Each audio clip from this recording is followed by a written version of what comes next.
This lecture is to look at the topic of termination policy, but it is also an effort to look at a history of a specific group of people, Native people in California specifically, to talk about and think about how resilient, in fact, they have been throughout the duration of their history, how they've responded in certain circumstances, and what has come of that as of today, despite what has happened.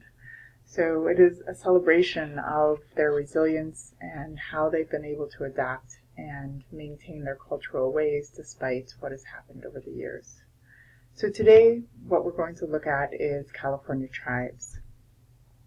As you can see from this map, there are over 100 tribes in California. Most people are not aware that there are so many tribes, but this gives you a snapshot of what tribes and their tribal areas look like prior to contact.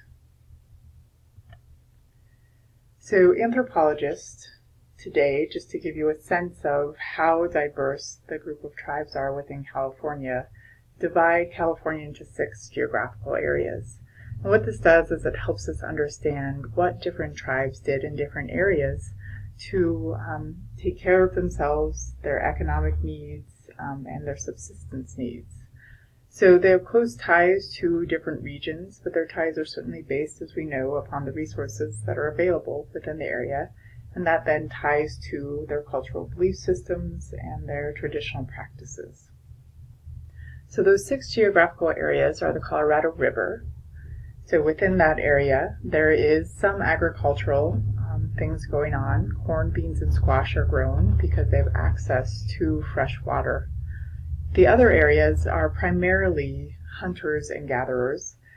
So there is a great abundance of things to hunt and gather within California. And depending on the area of California that tribes settled in, they had access to everything from the ocean and the bounty of the ocean to the diverse plant life that grew within California, as well as up north, things like salmon and deer, elk, different things that they had available to hunt.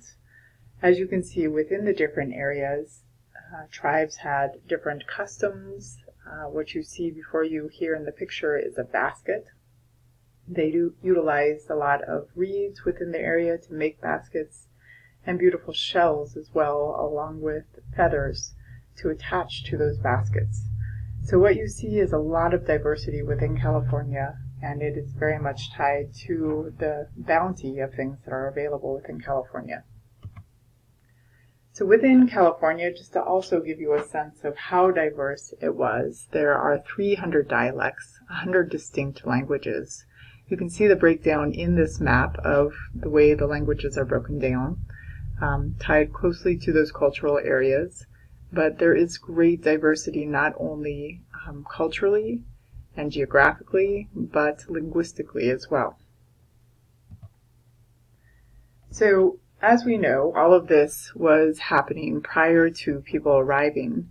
Native tribes, as we kind of look back to what you've learned about Native history, for them, history began because they arrived based on the creation story in a specific area. And from that, they tied cultural traditions, cultural ideas, and ceremonies to that territory. So there was a life force going on, certainly, without a doubt, in California. There was trade. There was a strong relationship with the land. There was management of the land in order to be able to produce as much as possible from that land. But there was a symbiosis that was available, an understanding of the land that most don't recognize. So first contact for California Indians, as we look way back in our Indian history book, they brought up that the Spanish missions started. So settlements there happened in 1769, and there was the establishment of 21 missions in an effort to keep this territory for the Spanish so that the Russians nor other Americans invaded this territory. So the way the Spanish decided to colonize the area was those 21 missions. Within the missions they had priests, but their other method of settlement in that area was to bring military in. So in those missions, as we know, Native people were brought in. So the idea of the settlements was that they would be self-sufficient agricultural settlements. They ended up capturing and trying to civilize California Indians so that they could sustain those missions as a self-sufficient entity for people to come and settle in. So what happened over time is, in addition to being an agricultural settlement, Spanish brought in a lot of cattle. What that does is it disrupts the area around the mission. The cattle, of course, grazing a lot of that valuable stuff that Indian people would gather. It also disrupts the elk and the traditional animal population that lived within the area. So many Indian people, in addition to having been forced to go to mission, decided to go to missions in order to be able to survive, because a lot of the things that they originally subsisted off of were disappearing because the Spanish brought in cattle. So during this time we see, and this is just a testament to their resilience, this is not something that California Indians sat back and said, hey, this is great, we're just going to adopt this. There were rebellions. All along pretty much every mission, there is evidence of some sort of rebellion, an attack. The one I note here is the Tongva attacked the San Gabriel mission because there were rape of their women. And this was done by military, and we read kind of time and time again of this happening among the missions. So there were attacks by warriors and a recognition that this was not okay. So moving forward, in 1821, the Spanish and the Mexicans have a falling out, and the Mexicans gain independence in California. Mexican people, they grant full citizenship to California tribal members. However, they choose to keep that mission system. So with this mission system, it offers them a place to have labor for this settlements. They are also wary of Americans and Russians coming into their territory and taking over, so they want to make sure that they have populations prevalent within big areas. And so the mission system offers a way for them to do this. So during this time period, we see, much like we did during the Spanish occupation, raids during the missions. We see uprisings of different tribal groups trying to lead followers out of the missions. Some of them are successful, as the Yukuk were during this time. But ultimately what happens, as we know in American Indian history, is that one thing that prevents a lot of further uprising is disease. So that happens in California. As we can see, it's a quick succession of things that are occurring.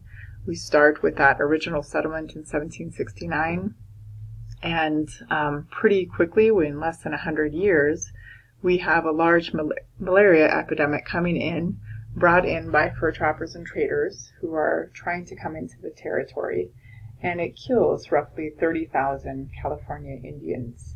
So at this time, in an effort to survive, a lot of the California Indians opted to go back to the missions so that they could survive and they could maintain their way of life.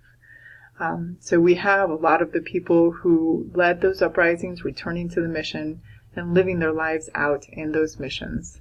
So you can see the member of the Yukuk tribe who decided to lead that uprising actually returns to the mission and teaches his language there as a way to maintain that cultural thing for their tribe. And he stays in the mission until his death in 1838. So within the span of 65 years, we have about 37,000 California Indians who pass away at missions. Half of epidemics, so of diseases coming in like malaria. The other half, it's because of starvation, overwork, or mistreatment within those mission systems. So shortly after Mexican independence, we have American occupying California. In 1848, we signed the Treaty of Guadalupe, and in 1850, California becomes a state. Within the span of about 20 years, there are some pretty brutal wars called the California Indian Wars. During this time period, there is something called the Act for Government and Protection of Indians. However, instead of what it sounds like, it's actually a slave code.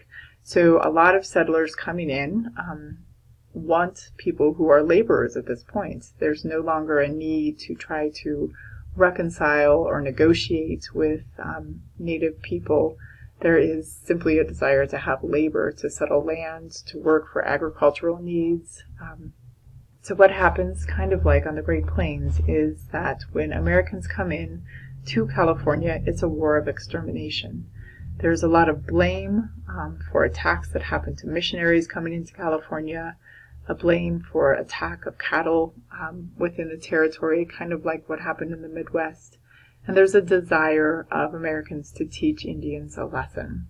So what we see up and down California is that there are public executions that are held where Indian people are executed. Bounty is offered for their heads. So this time period is pretty volatile for Indian people, between being slaves and being somebody who is in fear of their life. So during the time of American occupation, we have California Indian population drop by about 80%. It drops from roughly 150,000 people to 30,000 people, which is a significant drop in a very short period of time.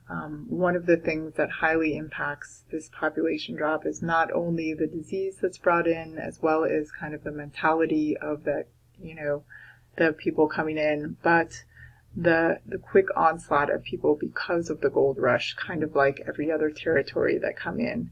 They want laborers. This is the settlers coming into California.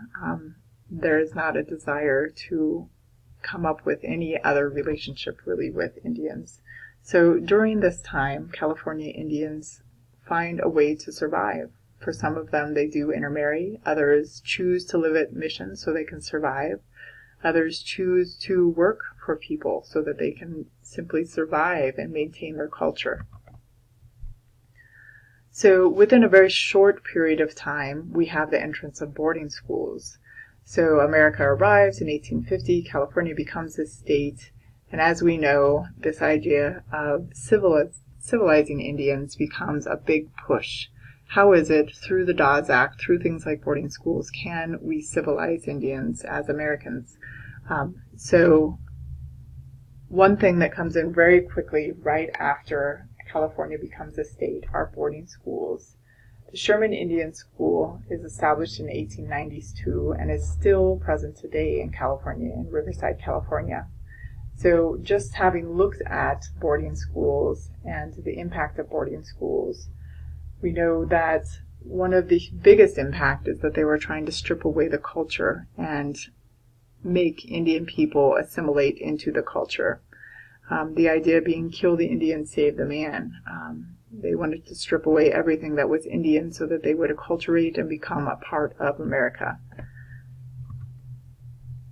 So at the Sherman Indian School, as in any other Indian school, there was a very mixed experience. For some, it was a horrendous experience. There are even certainly evidence of suicide, of sexual abuse at Indian schools.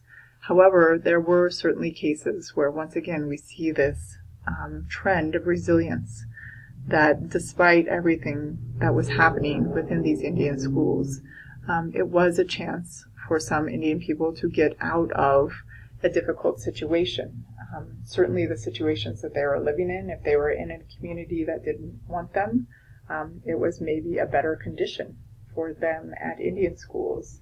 And so it allowed them to get an education, and we see a lot of leaders coming out of Indian schools, teachers, people who lead within their community and go back to their community and offer a way for Indian people to once again survive and perhaps renew their culture.